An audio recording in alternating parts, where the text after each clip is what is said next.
देश के युवा नेताओं में चिराग पासवान एक वो नाम है जिससे युवाओं को बेहद उम्मीद है। चिराग पासवान जिस तरह से अपने क्षेत्र में जाकर अब लोगों से मुलाकात कर रहे हैं, उसने लोगों का दिल जीत लिया है। अब लोग चिराग पासवान से वो सब उम्मीद करते हैं जिससे उनका जीवन बेहतर हो सके।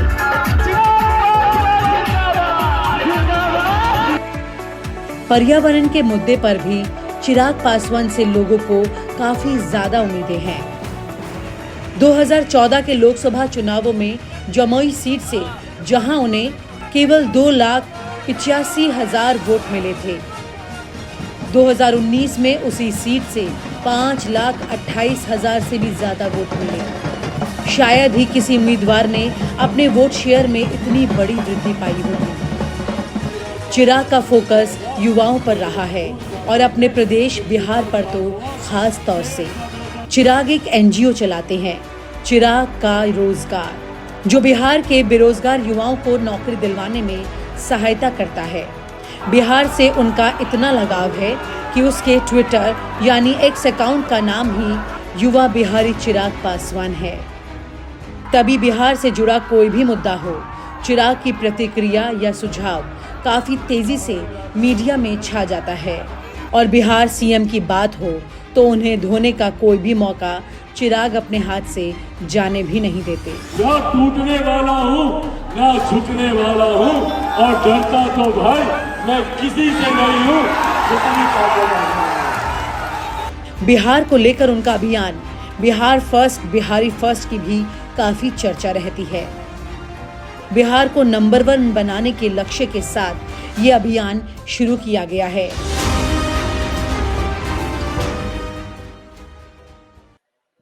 Thank you so much. आप न्यूज़ नशा के मंच पर अपना वक्त निकाल कर आए हैं। Thank you for having me here. Thank you. चिराग, मुझे याद है आपने मुझे कहा था कि सबसे मुश्किल सवाल मेरे लिए रखना। तो मैंने सोचा सबसे मुश्किल सवाल से ही मैं शुरुआत करती हूँ। बिहार का मुख्यमंत्री बनना चाहते हैं आप? ये मुश्किल से ज्यादा ट्विस्टेड है। बिहार के लिए बहुत कुछ करना चाहता हूँ। बिहार फर्स्ट, बिहारी फर्स्ट की सोच के साथ बिहार को एक विकसित राज्य बनाने के संकल्प के साथ मैं निकला हूँ। यकीनन मैं चाहता हूँ कि बिहार, दिल्ली में रहा हूँ, बम्बई में मैंने काम किया है। कर रहे हैं? हाँ, ट्विस्ट आप कर रहे हैं, मैंने बहुत सीधा पूछा है। नहीं, so answering your question very specifically, मैं चाहता हूं कि बिहार में बिहार फर्स्ट, बिहारी फर्स्ट की सरकार हो, क्योंकि जब तक आप उस अथॉरिटेटिव पोजीशन पे नहीं है तो आप डिलीवर भी नहीं कर पाएंगे। ठीक, तो दल के हिसाब से जैसा अभी आपने कहा भी, तो आरजेडी, जेडीयू, बीजेपी इन सबको मात दे के या इनसे ज्यादा नंबर आगे बढ़ा के आपका क्या प्लान है? क्योंकि उसके गणित के हिसाब से वाकई में अभी ये मुश्किल है। देखिए, आज की तारीख में जो बिहार में सरकार है, आज़ादी के 75 सालों से यही सरकार है। जब से देश हमारा आज़ाद हुआ तब से बिहार में इसी गठबंधन के अलग अलग घटक दलों की सरकार रही। लंबा समय कांग्रेस ने बिहार में शासन किया, राष्ट्रीय जनता दल की सरकार उसके बाद बनी और पिछले 2 दशक से लगभग मौजूदा मुख्यमंत्री नीतीश कुमार जी बिहार की सत्ता में नेतृत्व वो दे रहे हैं। ऐसे में जो लोग 75 साल में बिहार में कुछ नहीं कर पाए, जो लोग 75 सालों में बिहार में सत्ता में होने के बावजूद बिहार को एक विकसित राज्य नहीं बना पाए, आज भी हम लोग सुनते हैं भैया बिहार पिछड़ा है, बिहार पिछड़ा है, बिहार पिछड़ा है। तो ऐसे में जिम्मेदारी भी इन्हीं लोगों के ऊपर बनती है। तो यकीनन इस सोच के साथ मैं आगे निकला हूं कि जहां पे आने वाले दिनों में बिहार की जनता का वो साथ, वो प्यार मुझे मिले और बिहार फर्स्ट, बिहारी फर्स्ट की हम लोग सरकार बिहार में बना पाए। जब मेरी एक बार आपसे बात हो रही थी तो उसमें एक बहुत इम्पोर्टेंट चीज थी जो मेरे जहन में है और मैं चाहूंगी कि मैं सबके साथ साझा भी करूं और उसी पर आपसे सवाल करूं आगे। आपने क्योंकि जब आपको विरासत में बहुत कुछ मिलता है तो उसके साथ चुनौतियां भी मिल जाती हैं। तो इतने बड़े नाम आपके पिता का रहा, रामविलास पासवान जी, जिनको मौसम वैज्ञानिक कहा जाता था, किस तरह से गणित बिठा के हर सरकार में वो होते भी थे। तो इस तरह का दांव-पेच होना राजनीति में, उससे भी कंपैरिजन आपसे करना, बहुत सारी चीजें होती हैं। उसके अलावा दूसरी बात है तेजस्वी यादव, जो आपके बचपन के दोस्त भी रहे, फिर वो एक आपके सामने है, और तीसरे हैं आपके चाचा, जो कि आपको कई चुनौतियों के साथ इस वक्त सामने खड़ा कर चुके हैं। तो आपके सामने सबसे बड़ा चेहरा कौन सा है जिससे आपको लगता है कि ये मेरे लिए बड़ी चुनौती है आज की तारीख में? देखिए, मैं सकारात्मक राजनीति का पक्षधर हूँ। मैं खुद अपनी लकीर इतनी बड़ी करना चाहता हूँ ताकि दूसरे अपने आप उस लकीर को देखकर शांत हो जाएं। मैं किसी को डिमीन कर कर या किसी को नीचा दिखाकर या किसी के संघर्ष को छोटा दिखाकर आगे नहीं बढ़ना चाहता राजनीति में। मैं अपनी मेहनत कर रहा हूँ, अपना प्रयास कर रहा हूँ। यकीनन चुनौतियां आती हैं, कई चुनौतियां इस दौरान आई हैं, और पिछले 2.5-3 साल की अगर आप बात करें तो मैं सिर्फ चुनौतियों के दौर से ही गुजरा हूँ, भले वो व्यक्तिगत हो, पारिवारिक हो, राजनीतिक हो। विरासत की लड़ाई रही है मेरी जिंदगी में। मुझे नहीं पता था कि जीवन का एक ऐसा भी दौर आएगा जब आपको अपने पिता के नाम के लिए भी आपको लड़ना पड़ेगा। तो विरासत की भी लड़ाई मैंने देखी।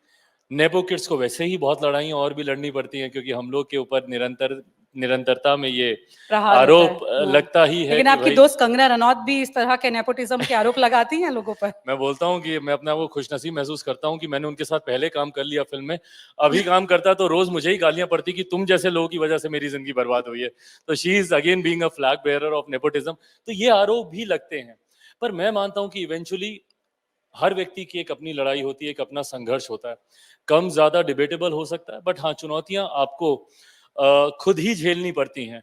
और अंतोगत्वा वही व्यक्ति अपना मुकाम बना पाता है जिसमें चुनौतियों से लड़ने की क्षमता हो, संघर्ष करने की जिसमें हिम्मत हो, और जो जिसके अंदर वो काबिलियत हो, पोटेंशियल हो। मुझे लगता है कि अंतोगत्वा everything boils down to that. If you have that capabilities in you, if you have that potential in you, तो आप आगे बढ़ेंगे। नहीं तो आप किसी भी बड़े व्यक्तित्व का नाम हो, किसी भी बड़े से बड़े व्यक्ति के बेटे या बेटी हो, वो आपका सौभाग्य हो सकता है पर आपकी काबिलियत नहीं। सौभाग्य आपको संभवतः एक मौका दे देगा, बट काबिलियत ही आपको अपने मुकाम तक पहुंचाएगी और वहां पर बनाए रखेगी। तो इसलिए मैं चुनौती किसी और को नहीं, अपने आप को मानते हुए आगे बढ़ने का प्रयास कर रहा यूँ हूँ। तो आप इंजीनियर हैं, लेकिन फिलॉसफी मुझे लगता है कि दर्शन शास्त्र में महारत हासिल कर चुके हैं पिछले कुछ वक्त में आपने। लेकिन मैं फिर भी आपसे ये सवाल करना चाहती हूँ कि जब मैं तेजस्वी यादव की भी बात कर रही हूँ, जो कि आपके बचपन के दोस्त हैं, उप मुख्यमंत्री हैं बिहार के, तो वो भी तो आपके सामने आज एक चुनौती के तौर पर है। नहीं, मैं मानता हूँ चुनौती है, और चुनौती राजनीतिक तौर पर है। जैसा कहा कि उनके साथ मेरे पुराने संबंध हैं और मैं उनको अपना छोटा भाई कहता ही नहीं, मानता भी हूँ। तो यकीनन अगर आप इसको राजनीतिक परिप्रेक्ष्य में आप देखेंगे तो चुनौती है, पर वहीं पे मैं अपनी बातों को जनता के बीच रखने का प्रयास कर रहा हूँ। अगर आप इसको शुद्ध राजनीति में देखें तो भाई 15 साल से ज्यादा का समय राष्ट्रीय जनता दल को मिला। वो भी जिनकी विरासत को संभाल कर आगे बढ़ रहे हैं, उन्हीं के माता, उन्हीं के पिता बिहार में लंबे समय तक मुख्यमंत्री के पद पर रहे। तो आज भी अगर बिहार पिछड़ा है या पिछड़ता जा रहा है, मेरे लिए देखिए चिंता का विषय ऑनेस्टली मैं बोलता हूँ यही है कि एक ऐसा प्रदेश जिसको आगे बढ़ना चाहिए वो पीछे जाता जा रहा है। एक ऐसा प्रदेश जिसका इतना गौरवशाली इतिहास रहा, आज भी हम लोग जब अलग अलग देशों के जब राष्ट्रीय अध्यक्ष आते हैं और माँ महिम जब उनके स्वागत में डिनर का आयोजन करती हैं, तो वहां पर मेरे प्रधानमंत्री जहां पर खड़े उसके बैकड्रॉप में नालंदा यूनिवर्सिटी की तस्वीर लगाई जाती है। ये हम लोग का इतिहास रहा है। नालंदा यूनिवर्सिटी पर हम लोग तब फक्र करते थे जब देश तो भूल जाइए, दुनिया संभवतः शिक्षा के महत्व को नहीं समझती थी। साउथ एशिया से लोग आते थे हमारे यहाँ पढ़ाई करने के लिए। पर आज बिहार में आप जाइए तो शिक्षा की बदहाल हाल है। आज भी मेरे बच्चों को कोटा जाना पड़ता है पढ़ाई करने के लिए, जहाँ पे पढ़ाने वाला बिहारी, पढ़ने वाला बिहारी, अधिकांश शैक्षिक संस्थानों के मालिक बिहारी, पर व्यवस्था राजस्थानी। ये व्यवस्था बिहार के अलग अलग जिलों में, भागलपुर, मुजफ्फरपुर, दरभंगा में क्यों नहीं हो सकती? कोई उस दिशा में कार्य नहीं कर रहा है। तो जब आप इन लोगों को चुनौती मानते हैं तो मैं इन लोगों से यही सवाल पूछना चाहता हूं कि क्यों बिहार में शिक्षा के बदहाल हालत हुए, क्यों बिहार में स्वास्थ्य। मेरे खुद के मुख्यमंत्री 1000 किलोमीटर की चार्टर फ्लाइट लेकर दिल्ली आते हैं मोतियाबिंद का ऑपरेशन कराने। सोचिए, ये बिहार के स्वास्थ्य के हालात हैं, ये बिहार के रोजगार के हालात हैं, जहां पे बच्चों का पलायन अलग अलग राज्यों में शिक्षा के लिए, रोजगार के लिए होता है। वो लोग दूसरे राज्यों में जाते हैं, दूसरे देशों में जाते हैं, शिक्षा के लिए जाएंगे, रोजगार के लिए जाएंगे, उन्हीं राज्यों में जाएंगे, उन्हीं देशों में जाएंगे और वहीं पे पहले तालीम हासिल करेंगे, वहीं पे नौकरी करेंगे, वहीं पे घर खरीदेंगे, वहीं पे शादी करेंगे, वहीं पे बच्चे पैदा करेंगे और फिर उसी प्रदेश या उस देश के होके रह जाते हैं और अपने ही प्रदेश में फिर उन्हें प्रवासी कहलाया जाता है। तो ये हालात के जिम्मेदार कौन है? यही लोग जिम्मेदार है ना। तो जब ये लोग इतने सालों में अगर ये लोग डिलीवर नहीं कर पाए, बिहार के हालातों को नहीं बदल पाए, तो आने वाले दिनों में बिहार की जनता क्यों इन पे भरोसा करे? एक सवाल मैंने और किया था इसी में कि आपके सामने आपके चाचा ने किस तरह से चुनौतियों का अंबार खड़ा किया है। पिछले 2 साल में काफ़ी बदल गए हैं चिराग आप। काफी बदल गया हूं और परिस्थितियां जरूर इसकी जिम्मेदार रही हैं, पर ये बदलाव सकारात्मक तरीके से ही आया है मेरे में। मैं अपने आप को उन सौभाग्यशालियों में से मानता हूं, क्योंकि जो जो अक्सर हम जैसे नेपो किड्स को ये मौका मिलता नहीं है। मैं अपने आप को सौभाग्यशाली मानता हूं कि मुझे कम से कम अपने आप को प्रूव करने का एक मौका मिला। I think difficult times comes with an opportunity also. आपके पास सिर्फ दो ही विकल्प होते हैं, या तो आप क्राई बेबी बन के रोते रहिए, अपने नसीब को कोसते रहिए कि मेरे साथ ही ऐसा क्यों हुआ, मैंने किसी का क्या बिगाड़ा था, मैंने तो किसी का बुरा नहीं किया, तो भगवान ने मेरे साथ ऐसा क्यों किया। या तो आप क्राई बेबी बनिए और परिस्थितियों के ऊपर दोष मरते हुए आप बैठ जाइए, या take it as an opportunity to prove yourself. मुझे लगता है कि मैंने दूसरा विकल्प चुना। संघर्ष के रास्ते पर मैं निकला, चुनौतियों से लड़ा, घबराया नहीं, डरा नहीं, और आज एक मजबूत चिराग के रूप में आपके सामने हूं। बिल्कुल, नाइस आंसर। लेकिन बड़ी बात ये है कि इन्हीं के साथ बहुत सारे सवाल खड़े हो जाते हैं। जाति जनगणना को लेकर आप कहते हैं कि लोग जाति जनगणना क्यों कराना चाहते हैं, क्यों उनको ये स्पेस चाहिए, लेकिन फिर कैसे अपने वोट बैंक को भी आप समझाएंगे? नहीं, मैं जातीय जनगणना को लेकर ये नहीं कहता कि क्यों कराया गया, मैं उसके सार्वजनिक करने के ऊपर मेरी चिंताएं हैं, क्योंकि ऐसी जानकारी जनता के बीच सार्वजनिक करने का कोई मतलब नहीं है। हाँ, सरकारों को संभवतः अपनी योजनाओं, क्योंकि आज की भी तारीख में कई ऐसी केंद्र सरकार की, राज्य सरकारों की योजनाएं हैं जो जाति पे आधारित होती है, उस वर्ग को मुख्य धारा के साथ जोड़ने के लिए। बट ऐसे में जब आप उन आंकड़ों को आप सार्वजनिक करते हैं, और एक ऐसे आंकड़े जो संभवतः बंद कमरे में तैयार किए गए, मैं नहीं मानता। मैंने मेरे गांव में किसी से आकर किसी ने नहीं पूछा, मुझसे भी नहीं पूछा कि मेरी जाति क्या है। मेरे परिवार के लोग जो गांव में रहते हैं, शहरबन्नी में रहते हैं, उनसे किसी ने जाकर नहीं पूछा कि आप किस जाति से आते हैं। तो पहली बात तो मैं मानता ही नहीं कि जातीय जनगणना कराई गई, बंद कमरे में बैठकर रिपोर्ट तैयार की गई है। 1931 के आंकड़ों में ही थोड़ी बहुत फेरबदल करके उसको प्रस्तुत कर दिया गया है। बट हाँ, जब आप इसको सार्वजनिक तो करते कह रहे हैं हैं, आप 2011 के जो आंकड़े थे उसे नहीं मानते? मैं नहीं मानता कि इस बार जो आंकड़े सार्वजनिक हुए हैं, क्योंकि कई ऐसी जातियां हैं, आप अनुसूचित जाति में ही देखें या पिछड़ा वर्ग में देखें, जो छोटी छोटी जातियां हैं, उनके आंकड़ों को कमतर करके दिखाना, कई ऐसी जातियां जो संभवतः आपके राजनीतिक दृष्टि से आपको लाभ पहुंचाएंगी, उनको बढ़ाकर दिखाने का मंशा से इन आंकड़ों को साझा किया गया है। बट जब आप इनको सार्वजनिक करते हैं तो आप मतभेद और ज्यादा उत्पन्न करते हैं, बंटवारे की राजनीति को आप बढ़ावा देते हैं। अभी तक तो फिर भी कोई ब्राह्मण था, कोई भूमियार था, कोई अपने आप को पिछड़ा, कोई दलित, ये राजनीति होती थी। अब प्रतिशत की राजनीति होती है। अच्छा, तुम 3% वाले हो, हम 5 वाले हैं, तुम 14 वाले हो, हम 19 वाले हैं। तो आप समाज में और बंटवारे की राजनीति को आप साधने का प्रयास करते हैं। समावेशी राजनीति होनी चाहिए, इंक्लूसिव पॉलिटिक्स होनी चाहिए, सबको साथ लेकर चलने की सोच के साथ राजनीतिक फैसले लिए जाने चाहिए, ना कि बंटवारे की सोच के साथ। कहते हैं कि चिराग पासवान ने बहुत अच्छा मूव अपने पिता की तरह किया बीजेपी में जाकर। पिता की तरह नहीं, बल्कि पिता को भी बीजेपी में लाने वाला भी मैं रहा हूं। मुझे याद है 2014 में मेरे नेता, मेरे पिता आदरणीय रामविलास पासवान जी यूपीए गठबंधन का हिस्सा थे, सहज थे उस गठबंधन में, गठबंधन वो बदलना नहीं चाहते थे। उन्होंने भी ऑन रिकॉर्ड इन बातों को अपने रहते हुए कहा था। उस वक्त मैं चाहता था कि हम लोग भाजपा के साथ हम लोग जाएं। मेरा विश्वास मेरे मौजूदा प्रधानमंत्री पर, जो उस वक्त प्रधानमंत्री पद के दावेदार थे, उन पर मेरा विश्वास था। जब वो 125 करोड़ देशवासियों की बात करते थे, तो एक इंक्लूसिव, एक समावेशी राजनीति मुझे उनमें दिखाई देती थी। सबको साथ लेकर चलने की बात, सबका साथ सबका विकास का नारा। पहली बार देश में एक ऐसा नेता आया जो जातियों में नहीं, जो सांप्रदायिकता में नहीं, सबको साथ लेकर चलने की बात करते हैं। तो मेरा विश्वास मेरे प्रधानमंत्री, जो अब के प्रधानमंत्री और उस वक्त के प्रधानमंत्री पद के दावेदार थे, उन पे था, और मैं चाहता था कि उनके साथ वो जाएं। और मुझे खुशी है कि हम लोग एनडीए गठबंधन का हम लोग हिस्सा बने, हिस्सा हैं और रहेंगे। देखिए, मेरी राजनीति बहुत सिंपल सी है। मुद्दों के आधार पर मैं चाहता हूँ, लोक जनशक्ति पार्टी का एक अपना विजन है, एक अपना एजेंडा है। ये विजन है, ये एजेंडा है, इसीलिए हम लोग अलग राजनीतिक दल हैं। अगर सामने वाले दल का ही विजन और उन्हीं का ही एजेंडा, अगर मेरा विजन और एजेंडा बन जाए, तो मैं उसी दल में चला जाऊं ना, माइट एज वेल। तो मैं अलग दल में क्यों हूं? तो मुद्दों के आधार पर जहां पे मैं चाहता हूं कि हमारे मुद्दों को प्राथमिकता दें। 2020 में जब मैंने अकेले चुनाव लड़ने का फैसला भी लिया, उसके पीछे भी कारण यही था।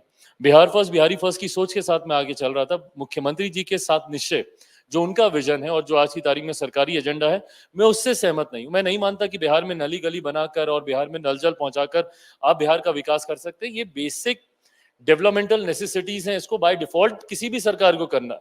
तो इसके लिए आपको इसको सरकारी एजेंडा बनाने की जरूरत नहीं है। सरकारी एजेंडे में आईटी सेक्टर्स कैसे आप लाएंगे, इंडस्ट्रियलाइजेशन आप कैसे करेंगे, इन चीजों का जिक्र होना चाहिए। कृषि प्रधान प्रदेश है मेरा, किसानों को लेकर आपकी क्या योजनाएं हैं, सिंचाई को लेकर आपकी क्या योजना है। मेरा प्रदेश आधा समय बाढ़ में डूबा रहता है, आधा बिहार सुखाड़ से प्रभावित रहता है। तो उसके लिए आपकी क्या योजनाएं हैं, ये गवर्नमेंट एजेंडे का हिस्सा होना चाहिए, जो उस वक्त उन्होंने स्वीकार नहीं किया। बिहार फर्स्ट, बिहारी फर्स्ट को उन्होंने नहीं स्वीकारा और इसीलिए 2020 का चुनाव मैंने गठबंधन से अलग लड़ा। बिहार के मुख्यमंत्री को अक्सर आप अपने निशाने पे रखते हैं, लेकिन उनके पास दोनों तरफ से ऑफर रहते हैं, ऐसी चर्चाएं जोरों से रहती है। एक तरफ तो क्लियरली है गठबंधन है उनका, और खबर ये भी आ रही है कि अब गठबंधन में, बिहार में जो उनकी गठबंधन की सरकार है, उधर से आवाज उठ रही है कि गठबंधन का चेहरा प्रधानमंत्री के लिए नीतीश कुमार को रखा जाए, क्योंकि कांग्रेस हाल ही में कुछ राज्य हार गई। लेकिन और वहीं पर दूसरी तरफ चर्चाएं ये भी जोरों से हो रही हैं कि नीतीश कुमार बीजेपी में जा सकते हैं। अगर वो इधर आ गए तो फिर आप कैसे मैनेज करेंगे? So when it comes to my chief minister, you can never say never. सब संभावनाएं उनके लिए खुली रहती हैं और मैं इसको बिल्कुल स्वीकार करता हूं कि आने वाले दिनों में अगर वो एनडीए की तरफ आ भी गए तो किसी को आश्चर्य नहीं होना चाहिए कि ऐसे मुख्यमंत्री जिन्होंने दो बार जनादेश का अपमान किया, चुनाव किसी और के साथ लड़ा और सरकार किसी और के साथ उन्होंने चलाई। 15 में महागठबंधन के लिए जनादेश था, सरकार एनडीए के साथ उन्होंने मिलकर चलाई। 2020 का जनादेश एनडीए के लिए था और सरकार वो महागठबंधन के साथ वो चला रहे हैं। तो ऐसे में अगर संभवतः मुख्यमंत्री एक बार फिर से पाला बदलते हैं तो किसी को आश्चर्य नहीं होगा। Answering the second half of your question कि अगर वो इस तरफ आते हैं, so I think right now hypothetical है, will cross the bridge when it comes. अगर ऐसा होता है तो फिर उस वक्त फैसला लिया जाएगा। अगर आपको सरकार में मंत्री बनने का मौका अभी फिर से मिलता है आगे, तो आप कौन से मंत्रालय को लेना चाहेंगे? क्योंकि आज हमारा तो कार्यक्रम पर्यावरण पर है, तो हम उम्मीद करेंगे कुछ इस तरह की बात भी कह सकते हैं। Only if beggars were choosers हैं, जैसे मेरे पास एकदम ये परोस के आ रहा है कि आप चुन लीजिए। Having said it all, मैं एक ऐसे परिवार से आता हूं, जब आपने मेरे नेता का जिक्र किया तो उनको मौसम वैज्ञानिक कहा। एक लंबे समय तक मुझे समझ में नहीं आता था कि उनको क्रिटिसाइज किया जा रहा है, कि उनको अप्रिशिएट किया जा रहा है, ये उनकी आलोचना है मौसम वैज्ञानिक होना या उनकी तारीफ है। मुझे लगता है कि अपने में ये एक बहुत बड़ा गुण है। अगर आप जनता की नफ्स को अगर आप परख सकें, इस बात का अंदाजा अगर आप लगा सकें कि भाई जनता किस तरफ जा रही है या किसके साथ जा रही है, ऐसे में 6 प्रधानमंत्रियों के साथ कैबिनेट मंत्री के रूप में कार्य करना मुझे लगता है अपने में भी एक बहुत बड़ी उपलब्धि है। तो मैं एक ऐसे परिवार से आता हूं जिसने बचपन से, और ये ताने के तौर पर, ये कोई बहुत उससे नहीं था, मंत्री का बेटा, यही मैंने सुना है स्कूल कॉलेज के दिनों में। तो मेरे लिए मंत्री पद कोई बहुत बड़ी चीज नहीं है। अगर मंत्री पद बड़ी चीज होती तो शायद मैं 2020 का चुनाव अकेले नहीं लड़ता। मेरे लिए बहुत इजी था, मैं मुख्यमंत्री की गलत नीतियों के सामने नतमस्तक होता और जिस अलायंस में ये चुनाव था 2020 बिहार विधानसभा का, उसमें मेरे जितने प्रत्याशी चुनाव लड़ते उतने ही जीतते। बिहार में मेरे 4 से 5 मंत्री होते, केंद्र सरकार में आज खुद आपके सामने मैं केंद्रीय मंत्री की हैसियत से मैं यहाँ पर मौजूद होता। ना मेरी पार्टी टूटती, ना मेरा परिवार टूटता। पर अगर मैं ये समझौते उस वक्त कर लेता, अगर मैं मुख्यमंत्री के सामने नतमस्तक हो जाता, तो शायद मैं बिहार की जनता से कभी आंखें नहीं मिला पाता, मैं खुद से कभी आंखें नहीं मिला पाता, अपने नेता, अपने पिता की तस्वीर के आगे कभी पुष्पांजलि नहीं अर्पित कर पाता, क्योंकि मैं उनसे भी समझौते करता। तो मैं समझौते नहीं करना स्वीकार करूंगा, बशर्ते मंत्री बनना। ओके, आपने एक भविष्यवाणी की है कि 15 जनवरी के बाद जेडीयू में बगावत होगी। हाँ, ये एक कि मतलब बड़ा धड़ अलग हो जाएगा। ये आपके पास कोई इंफॉर्मेशन है या सिर्फ आपकी तमन्ना है? नहीं तमन्ना भविष्यवाणी नहीं है, बट मुझे लगता है as a student of politics, जो राजनीति को अच्छे से समझता हो, पढ़ता हो, मैं मानता हूं कि ये एक नेचुरल कोर्स यही है। कोई नेता जो अपने दल में सर्वोच्च पद पर हो, वो आने वाले दिनों में अपने दल के किसी नेता को आगे बढ़ाने की बजाय अपने घटक दल के नेता को अपना उत्तराधिकारी मानता हो, तो ऐसे में उनकी पार्टी के लोग, उनके कार्यकर्ता, उनके नेता उनके साथ क्यों रहेंगे? आप किसी दल के साथ आप तब जुड़ते हैं जब उस दल में आप अपना भविष्य देखते हैं या उस दल का भविष्य देखते हैं। जिस दल के सर्वोच्च नेता ने, और मैं बिहार में जनता दल यूनाइटेड और मेरे मुख्यमंत्री जी का मैं जिक्र कर रहा हूं, जब उन्होंने ही इस बात को स्वीकार कर लिया कि मेरे बाद तेजस्वी को ही आगे बढ़ाना है, वही मेरे उत्तराधिकारी होंगे, तो उस दल का तो वजूद ही नहीं रहा ना। आने वाले दिनों में उस दल का कोई भविष्य ही नहीं रहा। तो ऐसे में उस दल के कार्यकर्ता या उस दल के नेता उसके साथ क्यों रहना चाहेंगे? तो मुझे लगता है कि नेचुरल के कोर्स में अगर किसी दल का भविष्य नहीं है तो उस दल में टूट होनी स्वाभाविक है। मैं मानता हूं, खरमास खत्म होने दीजिए, दही चूरा आते आते तक जदयू में एक बड़ी टूट होगी। ये फिर से आप कह रहे हैं।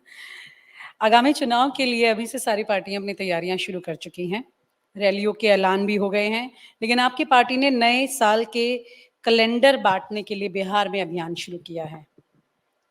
ये अजीब तरह का, थोड़ा सा डिफरेंट है ये अभियान, तो क्या वजह है इसकी? ये डिफरेंट नहीं है, मुझे लगता है कि पहले ये बहुत होता था।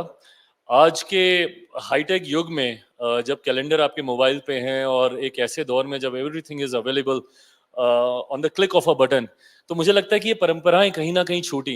मुझे याद है कि बचपन में मैं पापा को देखता था, उनके कैलेंडर्स को घरों में देखता था। आज भी मैं कई ऐसे पुराने घर है जहाँ पे उनकी पुरानी तस्वीर के साथ वो कैलेंडर अभी भी दीवार पे वैसे ही टंगा है। बचपन की मेरी यादें हैं कैलेंडर्स को लेकर, जहाँ हम लोग पन्ने फाड़ते थे और नया मंथ आ गया, स्कूल में इस मंथ में कितनी छुट्टियां हैं, ये सारी चीजें हम लोग कैलकुलेट करते थे। पर ये सारी चीजें अब आपके फोन पे आ गई हैं, तो कहीं ना कहीं इन चीजों से रिश्ता थोड़ा टूटता जा रहा है। तो मैं थोड़ा कंजर्वेटिव हूँ कुछ चीजों को लेकर। नए साल के ग्रीटिंग्स मैं अभी भी भिजवाता हूँ। उसी क्रम में ये कैलेंडर भी आता है। बचपन से मुझे याद आया कि आपका घर बीजेपी ने छीना और आप उसी के साथ गठबंधन में आ गए, क्योंकि आपकी बचपन की यादें हैं ना वहाँ बहुत। पर मेरी लड़ाई मेरे घर को लेकर नहीं है ना, मेरी लड़ाई चिराग को फर्स्ट बनाने को लेकर नहीं है। अगर मेरी लड़ाई मेरे अपने घर को, अपने परिवार को आगे बढ़ाने को लेकर होती, तो यकीनन मेरे फैसले बहुत अलग होते। मैं ये फैसले नहीं लेता जो फैसले मैंने हाल फिलहाल के दिनों में लिए। मेरी लड़ाई मेरे घर को बचाने को लेकर नहीं है, मेरे गाड़ी घोड़ा को लेकर नहीं, मेरी लड़ाई बिहार को फर्स्ट और बिहारियों को फर्स्ट बनाने को लेकर है। तो ऐसे में जो फैसले मैंने लिए वो उस दृष्टि से लिए। और जहां तक रही बात घर खाली कराने की, यकीनन जिस घर में मैं पला बढ़ा, पैदा नहीं हुआ, बट हाँ लगभग 4 दशक से ज्यादा मेरी उम्र हो गई और उसमें 3.5 दशक मैंने उस घर में मैंने बिताया, तो यकीनन उस घर से जुड़ी कई यादें थी। पर हाँ, ऐसी ही कई यादें उन बिहारी युवाओं की भी है जो पलायन करने के लिए मजबूर हैं, जो अपना घर छोड़कर, अपने परिवार को छोड़कर दूसरे राज्यों में जाते हैं, दूसरे देश में जाते हैं। मैं उनके उस दर्द को अब और ज्यादा करीबी से समझ सकता हूं जब मेरा घर खाली कराएगा। तो ऐसे में उस बड़ी लड़ाई को साधने के लक्ष्य के साथ मैं निकला हूं। तो मेरी लड़ाई मेरे घर को लेकर नहीं थी कभी। बहुत कुछ आपके जीवन में हाल ही में टूटा भी और जुड़ा भी, तो कैसे मैनेज किया इस सिचुएशन को आपने? मैंने सुना है आप बहुत मेडिटेशन करने लगे हैं, तो ये अंदाज जो है राजनीति को सूट नहीं करता है कई बार, कैसे मैनेज कर रहे हैं? मैं करता हूँ, मेडिटेट करता हूँ, पूजा करता हूँ। मैं आस्तिक हूँ, बहुत मानता हूँ इन सब चीज़ों में। मुझे नहीं पता भगवान है नहीं है, मुझे नहीं पता कि पूजा पाठ से क्या होता है नहीं होता है, पर मुझे इतना पता है कि वो मुझे बहुत ग्रेविटी देता है, मेरा खुद के ऊपर बहुत नियंत्रण। I am always in control of my self because of these things. Meditation is definitely one of the ways which I practice. तो मैं रोज मेडिटेट करता हूँ, विपरीत परिस्थितियों में मुझे संभाले रखता है। खुशी में अतो उत्साहित नहीं होता हूँ, गम में बहुत ज्यादा दुखी या डिप्रेस नहीं होता हूँ। तो एक न्यूट्रल, एक बैलेंस बना के रखती हैं ये चीजें मेरी जिंदगी में। इसीलिए रोज पूजा करना और मेडिटेट जब जब हो सके करना, ये मेरे दिनचर्या का, मेरी जीवन शैली का हिस्सा है। तो काफी बैलेंस करके आप चल रहे हैं। आपके बचपन के दोस्त जो हैं तेजस्वी यादव, उनके साथ आपका सबसे बड़ा कंपटीशन है आज की तारीख में। अब इसको आप किस तरह से लेते हैं? दोस्त के साथ कंपटीशन करेंगे राजनीति को प्रायोरिटी देते हुए, या फिर बचपन की वो तमाम यादें, मैं चाहूंगी तो कुछ आप यहाँ पर साझा भी करें।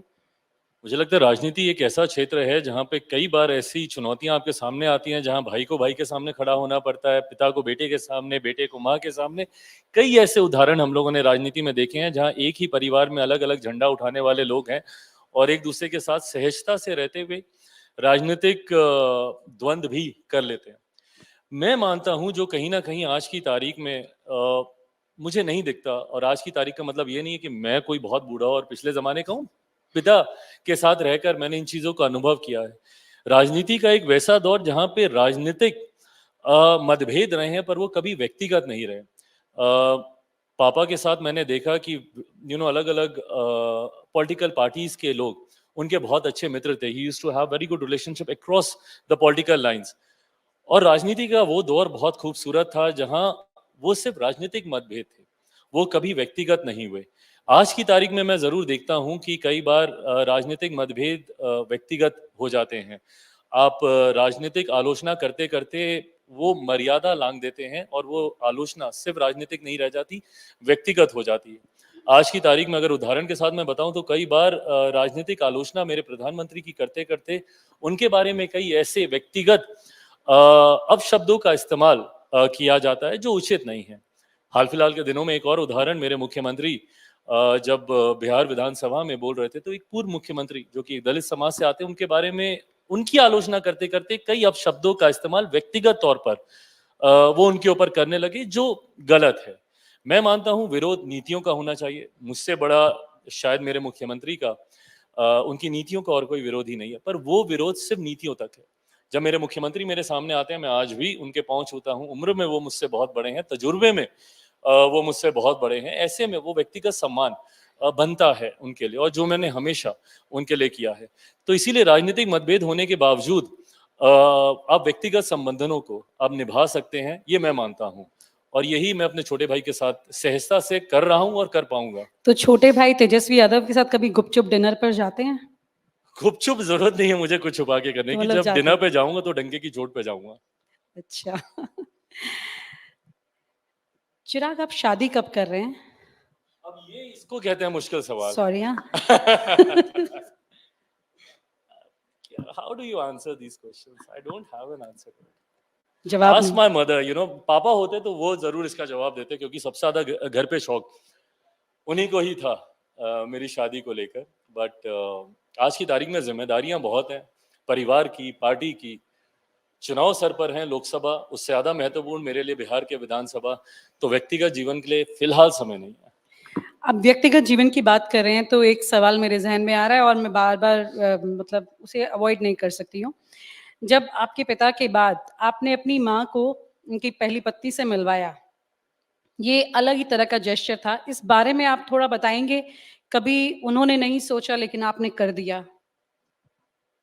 मुझे लगता है कभी कभी ना हम लोग अपनी जिंदगी को खुद ही बहुत कॉम्प्लिकेट कर लेते हैं। अपने दिमाग में इतनी उलझने हम लोग खुद ही बुन लेते हैं, ऐसा होगा तो ऐसा होगा, ऐसा होगा तो ऐसा होगा। मुझे लगता है रास्ते बहुत आसान होते हैं, बट हम लोग खुद ही इतने डिटूअर्स ले लेते हैं लक्ष्य तक पहुंचने के लिए, कि हम लोग अपनी जिंदगी को बहुत कॉम्प्लिकेट कर देते हैं। आई थिंक बहुत इजी था। गांव गए, मैं मॉम को लेकर गया, दोनों साथ बैठी। मेरे लिए वो बहुत खूबसूरत तस्वीर थी जहां माँ मॉम दोनों एक साथ हैं। ब्लेस्ड हूं कि दो माओं का आशीर्वाद मुझे मिलता है। मुझसे ज्यादा सौभाग्यशाली कौन होगा। तो मुझे नहीं लगता कि वो मुश्किल था, and that has given a lot of peace to lot of members in my family. और मुझे लगता है रिश्ते अब और खूबसूरत हुए हैं। रिश्ते और खूबसूरत होंगे। और मेडिटेशन आप करते हैं तो क्या इतनी शक्ति आपको मेडिटेशन से मिलती है कि जो आपने इतना बड़ा कदम उठा करके घर में एक अच्छा रिश्ता जोड़ लिया, शायद ये इस जन्म में आपने बहुत बड़ा काम अपने परिवार में किया, वहीं पर आपको ये शक्ति मिलेगी कि आप आगे अपने चाचा को भी माफ करें? पहली बात तो मैं कोई नहीं होता हूँ, वो रिश्ते में उम्र में दोनों में मुझसे बहुत बड़े हैं। बट हाँ, मुझे लगता है कि अब दूरियां इतनी ज्यादा आ गई हैं कि अब वापस जाना अब मुमकिन नहीं। और बहरहाल मैं एक ऐसे परिवार से आता हूं जहां पर ये फैसले परिवार के बड़े ही लेते हैं। मुझे परिवार से अलग करने का फैसला उनका था, अपने से दूर करने का फैसला उनका था। कल को हम लोग साथ आते हैं नहीं आते हैं, पुनः ये फैसला उन्हीं को ही लेना होगा, पर मुझे लगता है शायद वो फैसला ले चुके हैं। जब वो कहते हैं कि सूरज पश्चिम से उग जाएगा पर चिराग से मेरा कोई रिश्ता नहीं रहेगा, तो मुझे लगता है उन्होंने भी डिसाइड कर ही लिया। पर चिराग तैयार है, कभी ऐसा हुआ तो? जैसा मैंने कहा कि फैसले लेने वालों में से नहीं हूं, उन्होंने हमेशा फैसला सुनाया है, जब सुनाएंगे तो सुन लेंगे। ठीक है, एक आखिरी सवाल चिराग, मैं वापस से पॉलिटिक्स पे आ रही हूँ, क्योंकि कल गठबंधन की मीटिंग है, इंडिया गठबंधन की। हाँ, तो क्या आपको लगता है कि अभी हाल ही में बीजेपी ने 3 राज्य जीते हैं और यहाँ पे गठबंधन फिर से कल मीटिंग करने जा रहा है, क्या कुछ कहेंगे आप इस बारे में? मीटिंग करें, मीटिंग से कोई दिक्कत नहीं है, पर उसका कुछ नतीजा तो निकले। 2-2, 3-3 मीटिंग पहले भी हुई, पर हम लोगों ने देखा कि इन 5 राज्यों के चुनाव में ही ये लोग एक मंच पर नहीं आ पाए। तो जो दल विधानसभा के चुनाव में एक साथ नहीं आ पाए, वो जनरल इलेक्शंस में एक साथ आने की बात करते हैं। मुझे लगता नहीं कि ऐसा होगा।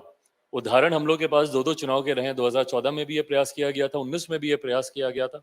मुझे लगता है ये एक ऐसा भानुमति का कुनबा है जो हर बार बनने से पहले ही धराशायी होने लगता है, और स्वाभाविक भी है, क्योंकि एक मंच पर ही आपको जब कई दावेदार दिखाई देते हैं जिनकी अपनी अपनी महत्वाकांक्षाएं बहुत हैं।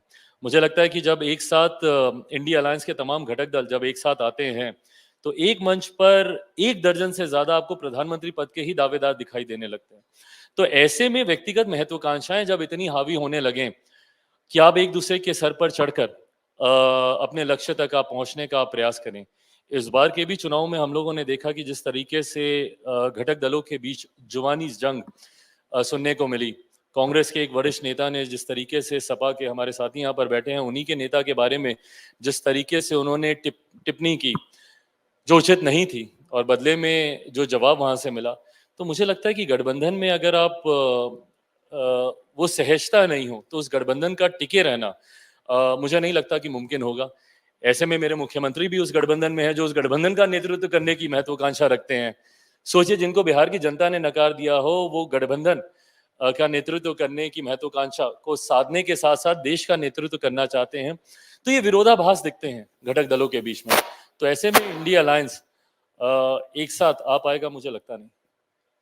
ठीक है, लेकिन फिर भी बीजेपी इंडिया पर काफी अटैक करती है। खैर, युवा नेता चिराग पासवान अपने जितने अच्छे से रिश्तों को संजो के चल रहे हैं, उतने अच्छे से राजनीति के नए आयाम खूबसूरती से लिख रहे हैं, अपने जीवन की लकीर तय कर रहे हैं। बहुत बहुत शुक्रिया आपका आज न्यूज़ नशा के मंच पर। Thank you so much for having me here. मैं चिराग जी। और आप हमसे जुड़े रहने के लिए सब्सक्राइब करें YouTube पर, फॉलो करें Twitter पर और लाइक करें Facebook पर। और ज्यादा जानकारी के लिए आपको टाइप करना होगा सिर्फ न्यूज़ नशा।